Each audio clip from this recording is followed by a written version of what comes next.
তুমি যেটাই করতে যাচ্ছ সেটা থেকে তুমি আয় করতে পারছো না।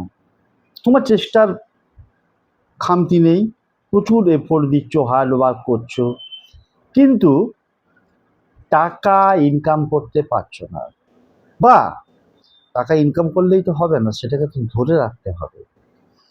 যখনই মানি ব্যাগে হাত দিচ্ছ, কেউ হয়তো বলছে বাবা 100টা টাকা দাও, তোমার মিসেস হয়তো বলছে আমাকে 500টা টাকা দাও, মা হয়তো বলছে 200টা টাকা দিই।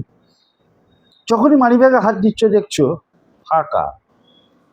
মানি ব্যাগে কেন, কোথাও তোমার কাছে সেরকম টাকা নেই, কিন্তু তুমি হয়ে উঠবে কোটি টাকার মালিক।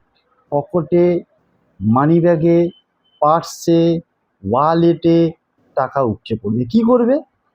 যে কোনো দিন স্নান করে উঠে তোমার মানি ব্যাগটাকে নেবে, মানি ব্যাগটাকে নিয়ে ওং বিষ্ণু প্রিয়ায় ধনং দেহি ধনং দেহি এই মন্ত্রটাকে 7বার বলবে, 7বার মানি ব্যাগে ফুঁক দেবে, দিয়ে মানি ব্যাগটা পকেটে রেখে দেবে। 7বার, একবার মন্ত্রটা বলবে, একবার ফুঁক দেবে, এইভাবে 7বার মন্ত্রটা বলে 7বার মানি ব্যাগে পরপর বলবে আর ফুঁক দেবে।